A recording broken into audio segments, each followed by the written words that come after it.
JPSC merit list के आधार पर interview सूची बनाई गई है और इसके आधार पर अभ्यर्थियों के साक्षात्कार भी हो रहे हैं। लेकिन अब ये पूरा मामला हाई कोर्ट चला गया है और जिस तरह से आरोप लगाए गए हैं वो आरोप देखिए, जेपीएससी को अक्सर झंझट पब्लिक सर्विस कमीशन के नाम से भी जाना जाता है और अब कुछ अभ्यर्थियों को नाराजगी है। उनका कहना है कि जो मेरिट लिस्ट बनाई गई है वो गलत तरीके से बनाई गई है और इसलिए ये इस पूरे मामले को अदालत लेकर गए हैं। अब देखने वाली बात यह होगी कि अदालत की तरफ से इस पर क्या कुछ कहा जाता है। अब ये पूरा मामला कहीं न कहीं अब राहत की सांस लोग इसलिए ले रहे थे क्योंकि अभी तक नियुक्ति घोटाले को लेकर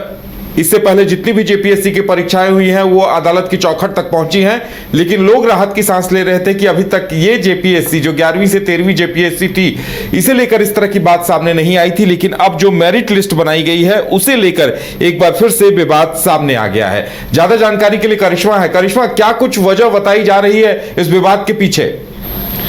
जी उदय, 11वीं जेपीएससी का जो मेरिट लिस्ट है इसको चुनौती दिया गया है और आज इसको लेकर जब हमने अभ्यर्थियों से बातचीत की तो उनका स्पष्ट तौर पर यही कहना था कि उन्हें अब अदालत पर बहुत भरोसा है, क्योंकि आपने देखा होगा कि झारखंड में जितनी बार जेपीएससी की परीक्षा ली गई वो विवादों में ही चला गया। अभ्यर्थी कोर्ट के दहलीज तक पहुंच गए। इस बार भी कुछ ऐसा हुआ और आपने देखा होगा कि बीते दिनों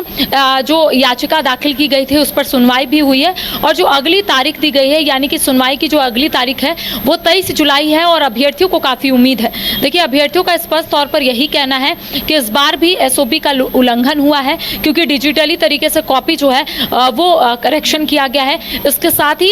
इससे पहले जब सुनवाई हुई थी तब अदालत ने जेपीएससी को एक नोटिस जो है वो जारी किया है और इसके साथ ही एक सवाल जो है वो पूछे गए हैं कि इस बार जो कॉपी चेक किए गए हैं, यानी कि जो कह सकते हैं आंसर शीट चेक किए गए हैं, जो मूल्यांकन किया गया है, क्या वो नियमावली के तहत हुआ है या फिर नहीं हुआ है। देखिए, अब 23 जुलाई को सभी की निगाहें टिकी हुई है कि आखिर सुनवाई के दौरान क्या होता है, क्योंकि अभ्यर्थियों का स्पष्ट तौर पे कहना है कि उनके पास सभी तरह के प्रूफ है। जिस तरीके से उन्होंने कहा है कि यहाँ पर जो कॉपी करेक्शन हुआ है डिजिटली तरीके से हुआ है, एसओपी का उल्लंघन हुआ है और इसके साथ ही देखिए एक प्रावधान है यहाँ पर कि 10 साल या फिर 10 साल से अधिक जो शिक्षक है वही कॉपी करेक्शन कर सकते हैं। लेकिन इस बार घंटी आधारित, यानी कि 2 से 3 साल पहले जो शिक्षक बने हैं जिनकी नियुक्ति बहुत ज़्यादा दिनों पहले नहीं हुई थी, उन लोगों की ओर से यहाँ पर कॉपी जो है वो करेक्ट किए गए हैं। तो देखिए, इसको लेकर लगातार सवाल उठ रहे हैं और सवाल उठने भी लाजमी हैं, लेकिन सभी की निगाहें टिकी हुई है क्योंकि अब ये कोर्ट के दहलीज तक पहुँच गया है। साथ ही साथ मैंने अभ्यर्थियों से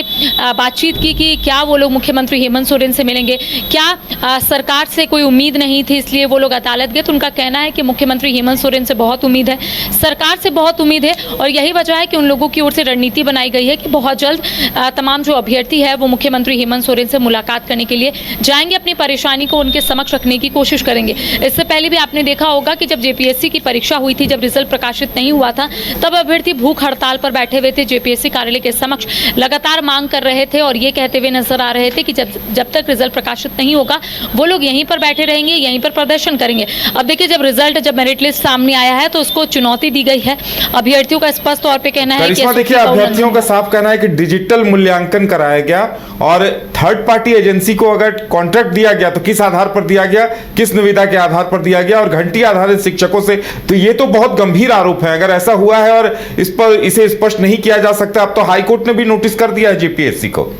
जी, जाहिर तौर पर देखिए अभ्यर्थियों ने कई गंभीर आरोप लगाया है। सबसे पहले उनका यही कहना है कि एसओपी का उल्लंघन किया गया है। इसके साथ ही उनका यही कहना है कि नियमावली या फिर विज्ञापन में ये बातों का जिक्र नहीं किया गया था कि डिजिटली जो मूल्यांकन है वो किए जाएंगे और यहाँ पर डिजिटली मूल्यांकन किए गए हैं। और इसके साथ ही ये भी कहा जा रहा है क्योंकि घंटी आधारित शिक्षकों की बात जो है वो सामने आ रही है, अभ्यर्थियों का स्पष्ट तौर पर कहना है कि प्रावधान यही है कि 10 साल या फिर 10 साल से अधिक जो शिक्षक है वही मूल्यांकन कर सकते हैं, लेकिन यहाँ पर घंटी आधारित शिक्षकों को आगे किया गया। आखिर ये कैसे हुआ, सवालों का जवाब जो है लगातार अभ्यर्थी ढूंढते हुए नजर आ रहे हैं और यही वजह है कि अभ्यर्थी एक बार फिर से कोर्ट की दहलीज तक पहुंच गए हैं उदय और इंतजार कर रहे हैं कि आखिर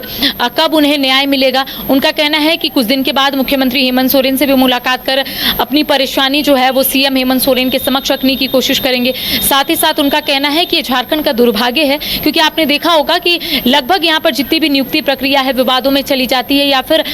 देखने को मिलता है कि अभ्यर्थी जो है वो कोर्ट का रास्ता अपनाते हैं, कोर्ट के दहलीज तक पहुंचते हैं और लगातार अपनी बात जो है वो सरकार, आयोग या फिर कोर्ट तक पहुंचाने की कोशिश करते हैं। अब देखिए उनका स्पष्ट तौर पे कहना है, क्योंकि उनका कहना है कि लंबे समय से पढ़ाई कर रहे थे और यहाँ पर अगर एसओपी का उल्लंघन किया गया है, अगर डिजिटली तरीके से मूल्यांकन किया गया है, तो इसको लेकर अभ्यर्थी जो है आने वाले समय में रणनीति जो है बनाएंगे। लेकिन सभी की निगाहें टिकी हुई है उदय, क्योंकि 23 तारीख को अगली सुनवाई है। आखिर 23 जुलाई को क्या कुछ चीजें निकलकर सामने आती है, ये देखने वाली बात होगी। जी चलिए करिश्मा, हमारे साथ जुड़ने के लिए और जानकारी देने के लिए बहुत बहुत धन्यवाद। तो अब बेसब्री से 23 जुलाई का इंतजार अभ्यर्थियों को होगा कि कॉपी के फिर से मूल्यांकन कराने पर अदालत की तरफ से क्या कुछ निर्देश दिया जाता है।